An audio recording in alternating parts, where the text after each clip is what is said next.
Chapter 8. Release from Duty.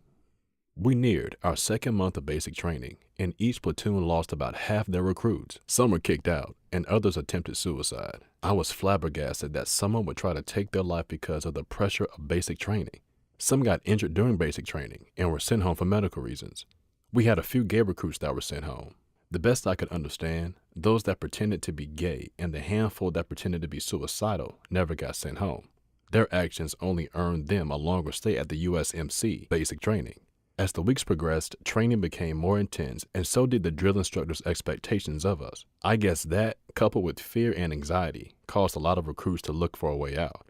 There was this one guy that tried to get discharged by pretending to be suicidal. He jumped out of a window of a 2-story building and landed in a pile of sand. He sustained little to no injury, no more than a couple of minor scratches or abrasions. He was sent to the psych ward to be evaluated and was cleared to continue training. He should have tried harder, one of the drill instructors said. If he doesn't want the Marines, then the Marines don't want him. I heard rumors of a couple of guys pretending to be gay. They were supposedly kissing each other in attempts to get thrown out of the Corps. I witnessed a group of recruits one day in the chow hall, flamboyantly strutting and twisting their hips as they marched in formation. I'm not positive if anything ever became of this incident, but I continued about my business and kept a clear head. I was happy to be there.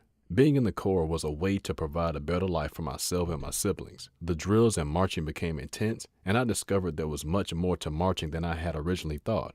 I learned the true meaning of a cadence call also. While in JROTC, I learned a series of commands and how to execute multiple steps with regard to marching. Hearing my JROTC peers and instructors call cadence meant nothing more than keeping in sync with the platoon. In the Marines, marching and battle marching while carrying a high-powered assault rifle meant something different. It meant that we were being prepared to carry the weight of the nation on our shoulders whenever called into action. I was taught how to think, which was to kill efficiently and be fearless while doing so. The instructors taught us what it meant to be the first line of defense. It meant we subjected our bodies to severe brutality and pushed ourselves to the limit each and every day.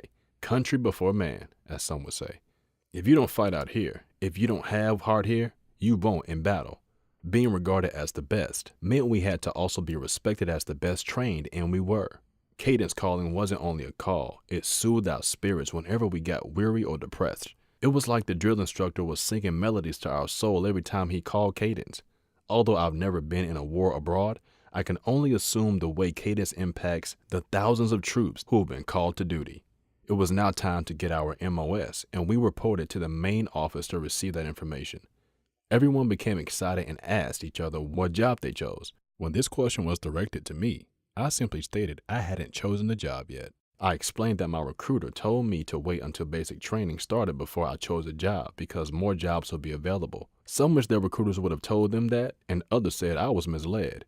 Another peer and I had a harsh exchange of words when he told me the Corps ultimately placed everyone in infantry if they enlisted without selecting a MOS. Later that day, I discovered he was right. I was given the job of Grunt, 03. I, for the first time during training, was broken and deeply saddened. I refused to accept my duties and insisted that my recruiter had deceived me. He had lied, telling me I could pick my MOS once I enlisted. The senior drill instructor asked me for my recruiter's name so he could question him about the matter. He called down to the recruiting office in Memphis to address this matter with my recruiter, Sergeant Kelly. The senior put down the phone and told me Sergeant Kelly wasn't working out of the Memphis office anymore. He had recently been promoted. Promoted? I lamented with disgust. I imagine he's out there lying to every potential Marine that walks into his office. The senior sympathized, but insisted I pull myself together and get past this moment. If not for yourself, do it for your family, he told me. I don't know what to do, senior. I can't continue my life a lie. I don't want this job. This is not what I signed up for. Son, you don't have a choice. Besides, you're the best damn Marine that came into my office in a long damn time. I know that you will make one hell of a Marine. You will do our country some good. You're a natural-born leader. Just look at how well you've been doing here despite where you came from. Think about how much respect you've gained from your peers as a platoon leader. Son, I suggest that you suck it up and deal with it. Worst things worse, you'll be a grunt for 2 years, and then you'll be eligible to make a request for a new position. 2 years? I asked the senior. I have to be in infantry for 2 years based off a lie my recruiter told me? I burst into tears and said I failed my family because I would not continue my training. You signed a 4-year active, 2-year inactive contract with the United States Marine Corps. You are a Marine and you will have to follow the rules and regulations that govern us. You could easily be thrown into the brig, and they would just hold you there until you comply. Put me in jail for wanting the correct MOS? I shouted scornfully. Is that a crime? Is that being insubordinate, wanting what I was promised? The senior told me he would tell the other drill instructors I wasn't feeling well so I could take the day off to clear my head. I left his office and lay in my bunk for the remainder of the day. Shortly after, the rest of the platoon came back into the barracks. They all showered and went to bed. I kept thinking about the conversations I had with multiple officers and the senior. I decided that I would try to convince them that I was mentally unstable in hopes that I would get kicked out of the Marine Corps. I thought about so many other failed attempts and the Marines that ended up in the brig instead of being sent home. I thought about all the Marines that pretended to be gay in hopes of being kicked out, and they too were unsuccessful. I prayed to God for strength and guidance. Before I fell asleep, I decided to tell any high-ranking official that I would hurt myself. I planned to cite depression was the cause of my suicidal ideations.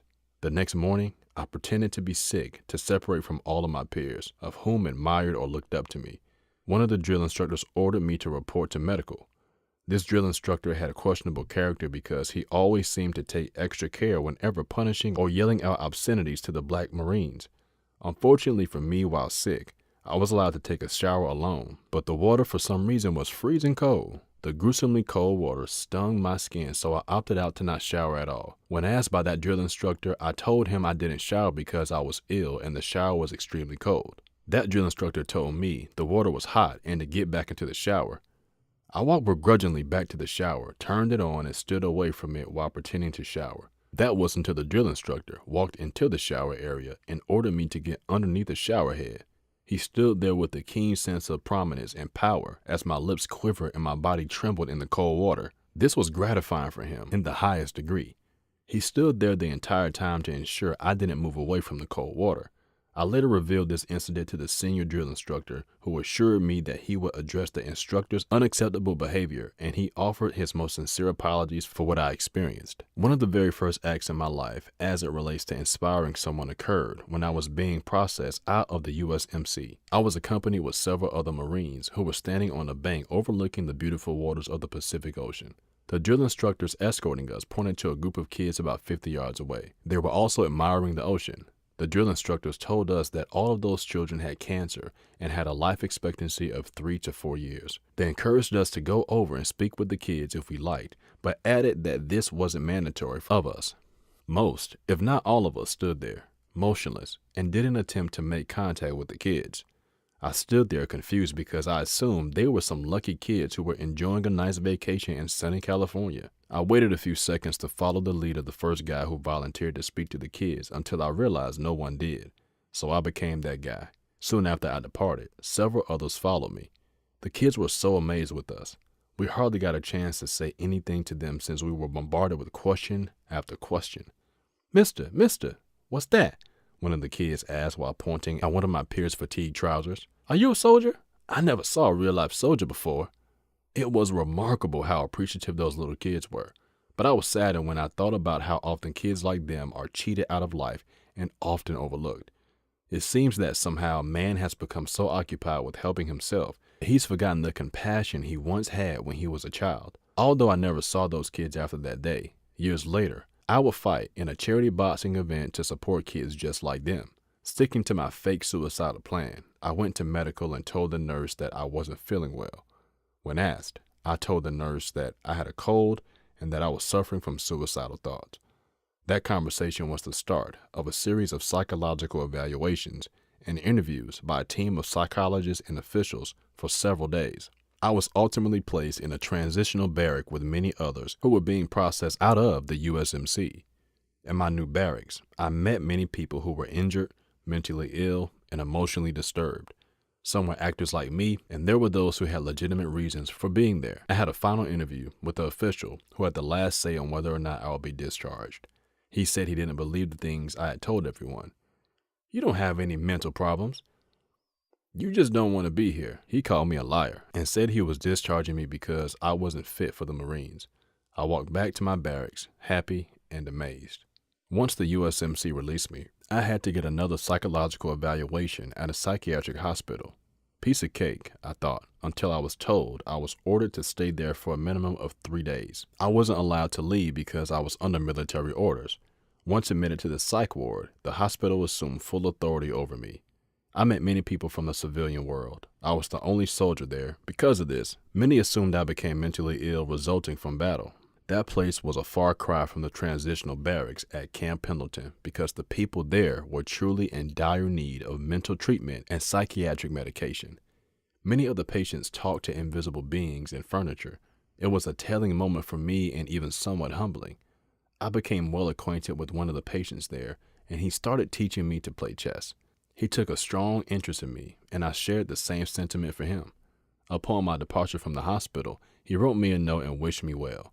I still have that note tucked carefully inside my high school yearbook.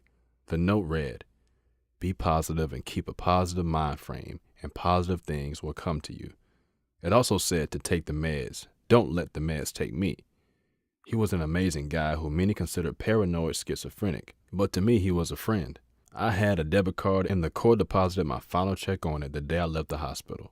Military personnel arrived and escorted me to a bus station somewhere in Los Angeles.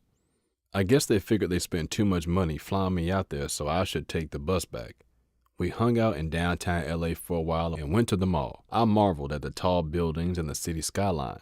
A few hours later, it was time to go, and I was taxied to the Greyhound bus terminal. I called Medea while I was still at the hospital to work out living arrangements. She said I could stay with her, but only on a temporary basis.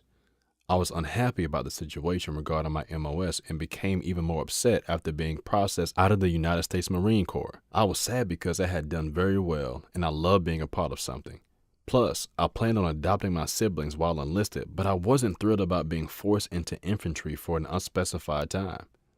I wanted to choose my career path as everyone else had, but my untruthful recruiter stole that opportunity away from me. I wasn't given a DD-214 discharge papers, but I received it by mail. My discharge status was classified as a medical discharge. I entertained the idea of one day re-enlisting and selecting a MOS before basic training started. Less than a few months after my discharge on September 20, 2001, President Bush declared war on terror in the wake of the 9/11 attacks. This was a great moment of disparity as I wished I was still enlisted to exercise my right and privilege to defend my country. My mother would later comfort me by telling me that maybe it was God's will that I was never supposed to be in the Marines. The pain persisted and I felt guilty because I knew I should have been deployed into Iraq and Afghanistan with the thousands of brave souls who fought to secure the safety and sovereignty of this great and mighty nation. It was estimated that nearly 3,000 Americans lost their lives during the senseless and tyrannical 9/11 attacks. My Uncle Andrew picked me up at the bus station near the airport once I arrived in Memphis. When I made it to Medea's house, I thanked her for accommodating me and walked across the street to my shack. Medea sent Andrew to tell me that I could sleep in her home with my younger sisters and brother if I wished. I thought for a second about what I was being told and wondered if I was hallucinating. Brad, do you hear me? What? Yeah, I heard you. Are you sure she said that, Andrew? Medea had her moments when she would be kind to me, but those moments didn't occur very often. I quickly learned to enjoy them while they lasted.